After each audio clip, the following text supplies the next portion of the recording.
11 और 12 अक्टूबर को पीएम मोदी का प्रस्तावित दौरे को देखते हुए सरकार की तैयारियां तेज। चीनी सीमा स्थित आईटीबीपी की चेक पोस्ट जाएंगे पीएम। दिल्ली दौरे पर सीएम पुष्कर सिंह धामी। उत्तराखंड में निवेश के लिए धामी ने किया रोड शो। हजारों करोड़ के एमओयू भी होंगे साइन। लक्सर में किसान महापंचायत का आयोजन। भारतीय किसान यूनियन टिकैत करेगी महापंचायत। निकाली जाएगी ट्रैक्टर रैली। तहसील परिसर में जनसभा का भी कार्यक्रम। लक्सर पुलिस ने की कच्ची शराब के खिलाफ बड़ी कार्रवाई। कच्ची शराब बनाने वालों के ठिकानों पर छापेमारी। आगामी त्योहारों के लिए तैयारी में थे शराब माफिया। वीआईपी दर्शन से बीकेटीसी को 1 करोड़ की कमाई। पहली बार केदारनाथ और बद्रीनाथ धाम में वीआईपी दर्शन के लिए 300 रुपए फीस हुई थी निर्धारित। 11 अक्टूबर को बंद होंगे हेमकुंड साहिब के कपाट। दर्शन के लिए पहुंच रहे श्रद्धालु। मानसून के बाद बद्रीनाथ व हेमकुंड की यात्रा ने पकड़ी रफ्तार। आप देख रहे हैं के न्यूज, खबरों का सारथी। नमस्कार, खबर उत्तराखंड में आप सभी का स्वागत है। मैं हूं आपके साथ यशी शुक्ला। राज्य में दिसंबर महीने में होने जा रहे ग्लोबल इन्वेस्टर समिट की तैयारियां चल रही हैं। हालांकि खुद सीएम धामी 25 सितंबर को ब्रिटेन दौरे पर गए थे। इस दौरे पर धामी ब्रिटेन के निवेशकों से मुलाकात कर उत्तराखंड में निवेश के लिए करीब 12,500 करोड़ रुपए के प्रस्ताव पर सहमति बनी है। वहीं 4 अक्टूबर यानी आज दिल्ली में रोड शो आयोजित हुआ है। इस रोड शो के जरिए सीएम धामी निवेशकों को उत्तराखंड निवेश के लिए आकर्षित किया है। दिल्ली में आज होने जा रहे रोड शो के लिए सीएम धामी मंगलवार की शाम को दिल्ली के लिए रवाना हो गए थे। इसके साथ ही उत्तराखंड सदन में रात्रि विश्राम किया था। हालांकि यह रोड शो कई मायनों में बेहद खास माना जा रहा है।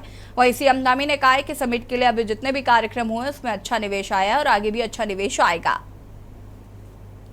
अभी निर्णय लिया है कि कहीं न कहीं एक वातावरण बने, लोगों का मन बने और जो भविष्य में देवभूमि को श्रेष्ठ राज्य बनाने के लिए जो हमने एक संकल्प लिया है, विकल्प रहित संकल्प, उस संकल्प को पूरा करने में सार्थक सिद्ध होगा। और इसी उद्देश्य की पूर्ति के लिए आप सबको जानकारी होगी, पिछले दिनों हमने इंग्लैंड का भी हमारे प्रतिनिधि मंडल ने दौरा किया था। वहां पर 2 रोड शो भी आयोजित हुए थे, लंदन और बर्मिंघम में। और वहां पर 400 से भी अधिक उद्योग जगत के विभिन्न प्रतिनिधियों से, निवेशकों से हमारा संवाद हुआ था। यह बात भी सबके सामने कहते हुए मुझे खुशी हो रही है कि उत्तराखंड के अंदर उद्यमी निवेश करने के लिए आना चाहते हैं, उद्योग स्थापित करना चाहते हैं, निवेश करना चाहते हैं। और आप सभी जानते हैं कि उत्तराखंड हिमालय की गोद में बसा हुआ राज्य है। देवभूमि के नाम से पूरी दुनिया के अंदर प्रसिद्ध है।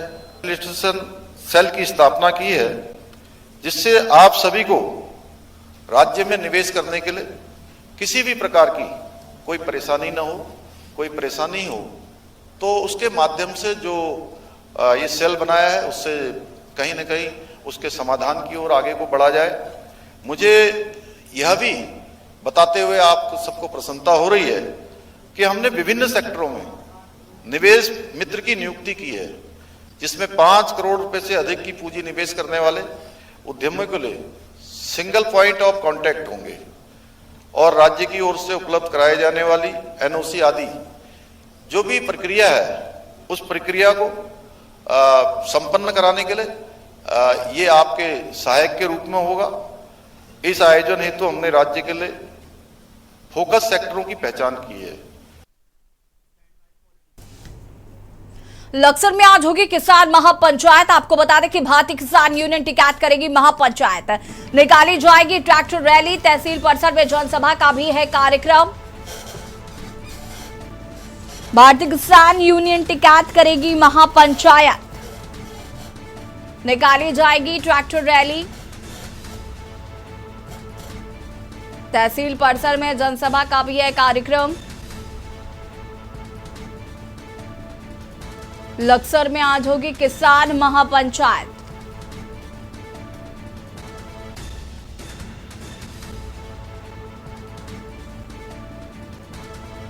निकाली जाएगी ट्रैक्टर रैली।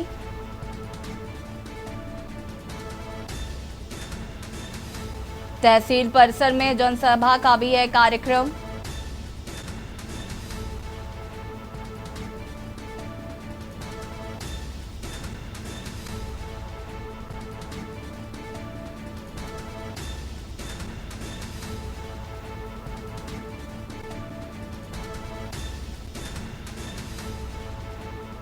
तहसील परिसर में जनसभा का भी कार्यक्रम। लक्सर में होगी आज किसान महापंचायत।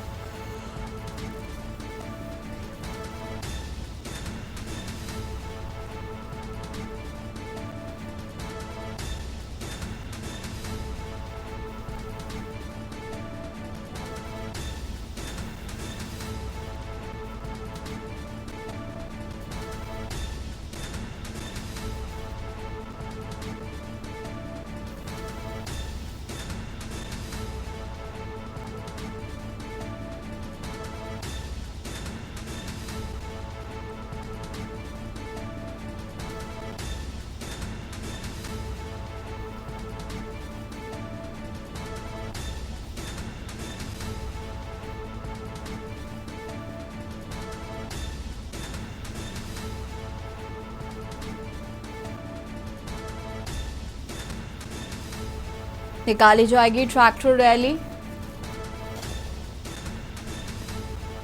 तहसील परिसर में जनसभा का भी है कार्यक्रम।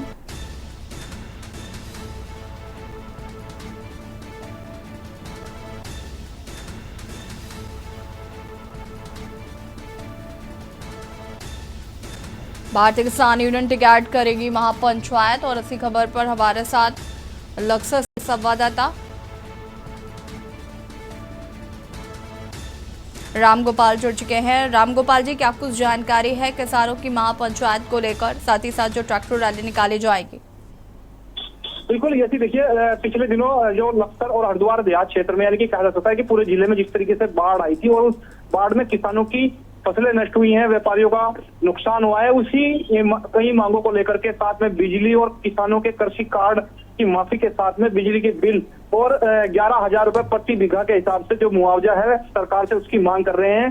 तमाम ऐसे संगठन हैं जो लगातार सरकार को जो है ज्ञापनों के माध्यम से और ऐसी रैली और महापंचायतों के आयोजन से जो है ज्ञापन सौंप रहे हैं, लेकिन अभी तक सरकार ने वैसे तो कोई खास ठोस कदम जो है किसानों की ओर नहीं उठाया है। इसी क्रम में जो है भारतीय किसान यूनियन टिकैत से जुड़े जो किसान हैं वो आज महापंचायत कर रहे हैं और कोतवाली परिसर से लेकर के तहसील परिसर तक एक मार्च भी निकाला जा रहा है, जिसमें जो भारतीय किसान यूनियन टिकैत युवा के जो राष्ट्रीय अध्यक्ष हैं गौरव टिकैत वो इसमें शामिल हो रहे हैं मुख्य तौर पर। और तमाम इन मुद्दों को लेकर के जो तहसील परिसर में ये मार्च जाएगा और एसडीएम के माध्यम से मुख्यमंत्री के नाम ये ज्ञापन सौंपा जाएगा। जी ठीक है रामगोपाल जी, अगर हम बात करें तो देखिए इस फसलों को लेकर अगर हम बात करें तो समय समय पर अभी इससे पहले भी कई बार पंचायत हुई, जैसे कि आपने खुद भी बताया कि ज्ञापन सौंपा गया, उसके बावजूद भी इस पर कोई संज्ञान नहीं लिया गया, जिसको लेकर ये महापंचायत का ऐलान किया गया और आज ट्रैक्टर रैली में निकाली जाएगी। इसको लेकर प्रशासन कितना अलर्ट है, साथ ही साथ प्रशासन की तरफ से क्या किसी तरीके की कोई समझाइश दी गई है अभी तक? ये बिल्कुल लगातार प्रशासन की यदि बात कर ले, प्रशासन ने पहले भी जिस तरीके से बाढ़ पीड़ितों को लेकर के जो चेक वितरण है उसका कार्य शुरू कर दिया यानी प्रारंभ कर दिया है और जिसमें किसानों की 1100 रुपए प्रति बीघा के हिसाब से जो मुआवजे के चेक हैं वो किसानों को दिए जा रहे हैं। लेकिन उसी से जो नाराज है किसान, उन्हीं किसानों की मांगों को लेकर के तमाम संगठन, चाहे वो किसान यूनियन भानु हो या फिर किसान यूनियन टिकैत हो या फिर तोमर हो, यानी कि तमाम जो ऐसे किसान संगठन है वो लगातार जो है सरकार को एसडीएम के यानी कि तमाम जो हरिद्वार जिले की जो तहसील है वहां पर इस तरीके के मार्च निकाले जा रहे हैं, महापंचायतें की जा रही है, लेकिन सरकार ने अभी तक इन मांगों को पर जो है अभी तक किसानों की कोई मोहर नहीं लगाई है। हालांकि खुद प्रदेश के मुख्यमंत्री जब आपदा आई थी, आपदा के दौरान जो बिजली है उसके 3 महीने का बिजली का बिल माफ करने की घोषणा कर गए थे, लेकिन अभी तक उस पर भी कोई ऐसा एक्शन जो है सरकार द्वारा नहीं लिया गया है। इन तमाम बातों को लेकर के ऐसी किसान नाराज दिखाई दे रहे हैं, साथ में एक चेतावनी भी दे रहे हैं कि यदि इनसे काम नहीं चलेगा तो बड़े आंदोलन की जो है रणनीति बनाई जाएगी। ठीक है, बहुत बहुत शुक्रिया आपका तमाम जानकारी देने के लिए। और बता दें कि निकाली जाएगी ट्रैक्टर रैली। तहसील परिसर में जनसभा का भी कार्यक्रम रखा गया है, प्रशासन भी अलर्ट मोड पर है। लक्सर में होगी आज किसान महापंचायत।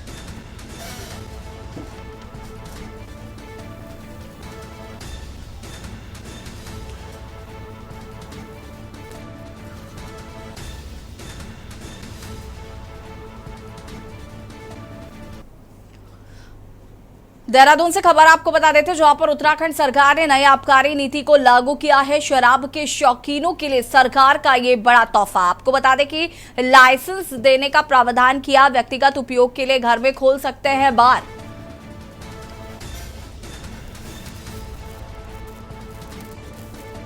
बियर दून में आज पहला लाइसेंस किया गया है जारी। वाइन 9 लीटर, बियर 15.6 लीटर रखने की अनुमति मिली है। आबकारी अधिकारी राजीव सिंह चौहान का बयान। आज लाइसेंस जारी कर दिया गया है। शर्तों के अनुसार ही लाइसेंस का उपयोग कर सकते हैं। लाइसेंस के लिए प्रति वर्ष 12,000 रुपए फीस देनी होगी।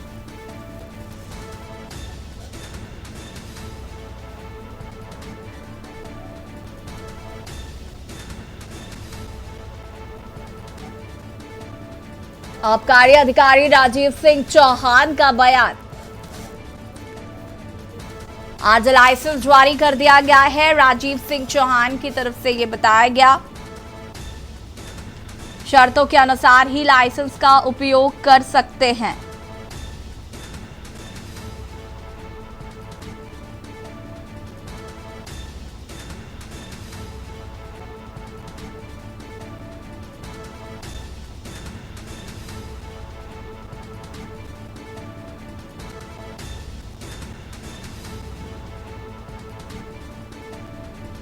घर में बार खोलने का लाइसेंस देने का प्रावधान किया गया है। व्यक्तिगत उपयोग के लिए घर में खोल सकते हैं बार।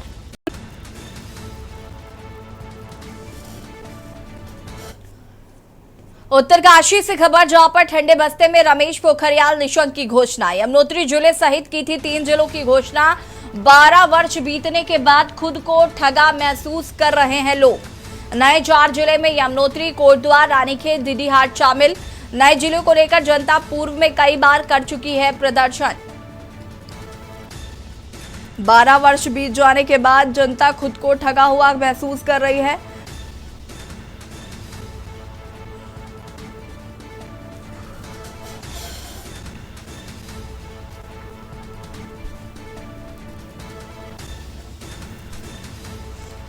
बारह वर्ष बीत जाने के बाद भी लोग ठगा महसूस करें। नए 4 जिले में यमुनोत्री, कोटद्वार, डीडीहाट शामिल। नए जिलों को लेकर जनता पूर्व कई बार कर चुकी है प्रदर्शन।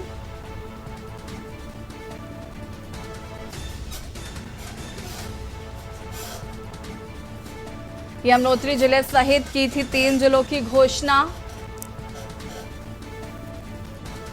12 वर्ष बीतने के बाद भी खुद को ठगा महसूस कर रहे लोग। नए 4 जिले में यमुनोत्री, कोटद्वार, रानीखेत, डीडीहाट शामिल।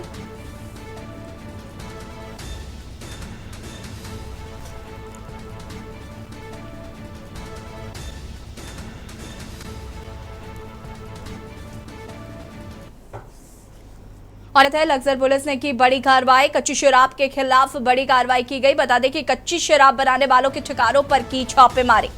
छापेमारी कर हजारों लीटर लोहन बरामद किया गया है। आगामी त्योहार के लिए तैयारी में थे शराब माफिया। पुलिस कार्रवाई से शराब माफियाओं में मचा हड़कंप। पुलिस ने करीब 1500 लीटर लोहन नष्ट किया है। छापेमारी कर हजारों लीटर लोहन किया गया नष्ट।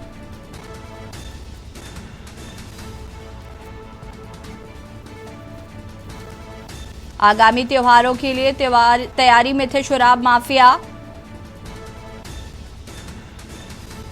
पुलिस कार्रवाई से शराब माफियाओं में मचा हड़कंप।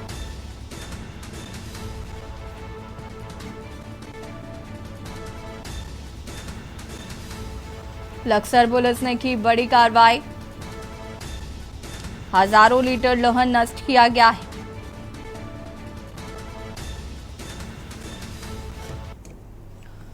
खबर रुड़की से, जहां पर विकास प्राधिकरण के उपाध्यक्ष अंचल सिंह के बनने के बाद विभाग अवैध कॉलोनियों, प्लॉट और अवैध निर्माण पर बेहद सख्त दिखाई दे रहा है। प्राधिकरण की टीम लगातार अवैध निर्माण पर सख्त कार्रवाई करने में लगी हुई है। रुड़की प्राधिकरण की टीम ने ग्राम बेरला हरिशरणम के पास जी लिटरा स्कूल में ध्वस्तीकरण की कार्रवाई की गई है। इस दौरान प्राधिकरण के अधिकारी टीम के साथ और व्यवस्था बनाए रखने के लिए पुलिस बल भी मौजूद रहा।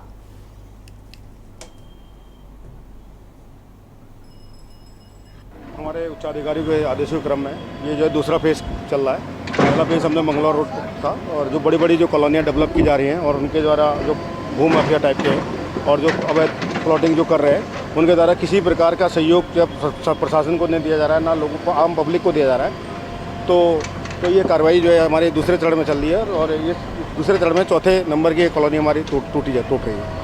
सर आगे भी क्या कार्रवाई जारी रहेगी? देखिए, इसके सारे प्लान हमारे जो है फिक्स हैं, उन प्लानों पर कार्रवाई चल रही है। ये दूसरा प्लान हमारा आज धरातल पे आया है, ये लगातार जारी रहेगा। धामी सरकार ने सभी जेलों में बेकरी यूनिट खोलने और बंदियों की न्यूनतम मजदूरी बढ़ाने का निर्णय लिया है। इस सचिवालय में मुख्यमंत्री पुष्कर सिंह धामी की अध्यक्षता में जेल विकास बोर्ड की बैठक हुई, जिसमें वर्षों पूर्व बंदियों के लिए नए न्यूनतम मजदूरी में संशोधन पर विचार विमर्श हुआ। सीएम धामी ने गृह विभाग के अफसरों को बंदियों का दैनिक पारिश्रमिक बढ़ाने के लिए निर्देश दिए।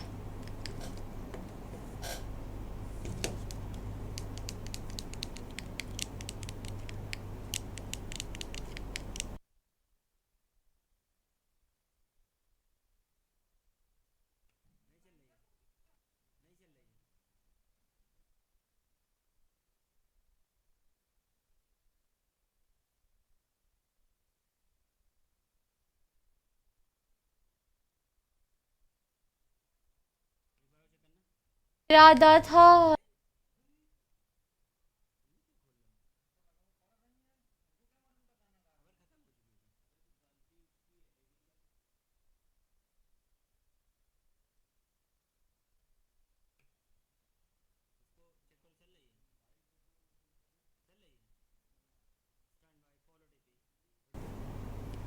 शहरी विकास मंत्री प्रेमचंद अग्रवाल ने देहरादून में रसपरा से आरा घर तक सड़क चौड़ीकरण का निरीक्षण किया। उन्होंने इस महीने अंत तक सड़क चौड़ीकरण के साथ नाला और फुटपाथ का निर्माण हर हाल में पूरा करने के निर्देश दिए। वहीं रसपरा के पास नाले में पानी जमा होने पर उन्होंने नाराजगी जताई। मंत्री ने कहा कि इससे डेंगू का लार्वा पनपने की संभावना है, जल्द ही नाले की सफाई करवाई जाए। वहीं मंत्री प्रेमचंद अग्रवाल ने कहा कि यह काम जून तक पूरा होना था, जो अभी तक पूरा नहीं हो सका। इससे जाम की समस्या भी पैदा हो रही है। वीकेंड पर ट्रैफिक पूरी तरह से पटरी से उतर रहा है। उन्होंने अफसरों से कहा है कि काम की गुणवत्ता को बनाए रखते हुए इसे माह अंत तक पूरा करवाया जाए। आरा घर से और ये हमारा जो काम है और रिस्पना पुल तक, ये लगभग 1600 मीटर का था, जो 9 करोड़ 76 लाख रुपए का था, जिसमें आप देखिए कि ये नाली का काम, साथ में उसमें सड़क का काम, टाइल्स का काम ये होना था। और ये काम मेरे हिसाब से जो मुझे बताया गया कि जून 2023 तक कंप्लीट होना था। अभी हम इसमें एक्स्ट्रा टाइम दे रहे हैं। तो मुझे आज मैंने बहुत स्पष्ट तौर पे कहा है, निरीक्षण भी मैंने किया है, क्योंकि जगह जगह मैं पानी भराव भी देख रहा हूँ, जिससे डेंगू की स्थिति जो हम लोग महसूस करते हैं लगातार, उसके कारण लार्वा उत्पन्न होता है। वो मैंने कड़ाई से भी बातचीत की है। साथ में चूँकि आप देखिए लगातार ट्रैफिक जाम रहता है। हालांकि इस परियोजना का मकसद भी यही है। मृतक आश्रित कोटे से भर्ती हुए 21 सिपाही पुलिस लाइन में हुए दीक्षांत समारोह में पुलिस की मुख्य धारा से जुड़ गए। एसएसपी अजय सिंह ने इन सिपाहियों को शपथ दिलाई है। एसएसपी ने पूरी मेहनत और लगन से अपने कर्तव्यों का निर्वहन करने को प्रेरित किया। इन नए नियुक्त आरक्षियों में 8 पुरुष और 13 महिलाएं शामिल है। इस प्रशिक्षण में शारीरिक विषय में पुष्पा, शैक्षणिक विषयों में चंदा प्रथम रही। प्रदीप डंगवाल को उत्कृष्ट अनुशासन के लिए चुना गया। परेड कमांडर अभिषेक कुमार है। प्रियांशी चौहान को सर्वोत्तम आरक्षी चुना गया है।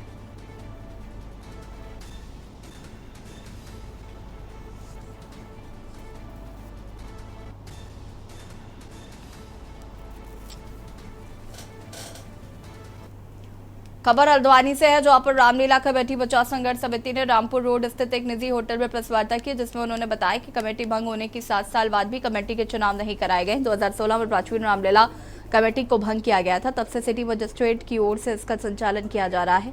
समिति के संयोजक संतोष ने इस संबंध में हाई कोर्ट में याचिका दाखिल की है, जिसमें जिलाधिकारी, deputy registrar, form society and chits, Nainital city magistrate, मुख्य नगर आयुक्त को पार्टी बनाया गया है, जिसको लेकर याचिका उच्च न्यायालय में विचाराधीन है।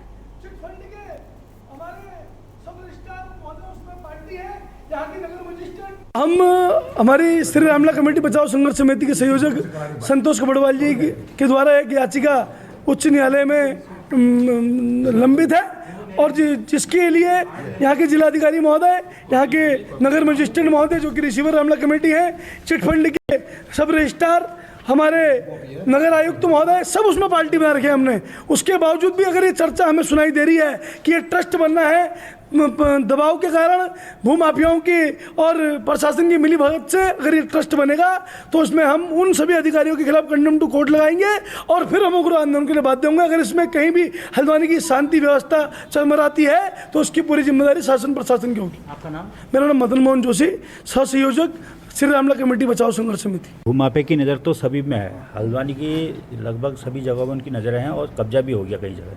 हमें चाहते हैं कि ये रामला कमेटी पुरानी रामला है, मैं भी उसका अध्यक्ष रहा हूँ कई सालों से, कई साल तक मैं भी उसका अध्यक्ष रहा, राम की सेवा करने का मेरे को भी मौका मिला। लेकिन आज स्थिति ऐसी हुई कि वहाँ पर रिसीवर बैठा है, कई सालों से उसका चुनाव नहीं करा रहे हैं, तो कहीं ना कहीं लगता है कि वहाँ पर भूमाफिया का भी यहाँ भी कब्जा हो गया। तो ये रामला कमेटी संघर्ष समाज समिति है, हम इनका धन्यवाद भी देते हैं कि कई तरह से इसमें लगे हैं कि चुनाव हो। हमारा मेन उद्देश्य है कि इसमें संवैधानिक तरह से चुनाव हो। खबर नैनीताल से, जहां मंगलवार का दिन पुलिस के गुड वर्क के नाम रहा। पुलिस ने नाबालिग किशोरी की हत्या समेत युवती पर जानलेवा हमले की घटना का खुलासा किया है। एसएसपी प्रहलाद नारायण मीना ने घटनाओं का खुलासा करते हुए कहा कि पंकज जोशी ने बीती रात बेताल घाट में दुष्कर्म करने की नियत से युवती को घर लौटते वक्त झाड़ियों में खींचा था। युवती के शोर मचाने पर चाकू से अभियुक्त ने युवती के गले में वार कर दिया, जिससे वो गंभीर रूप से घायल हो गई थी। एसएसपी ने कहा है कि बेताल घाट की घटना में आरोपी युवक पर भी गाजियाबाद में भी 302 का मुकदमा दर्ज है।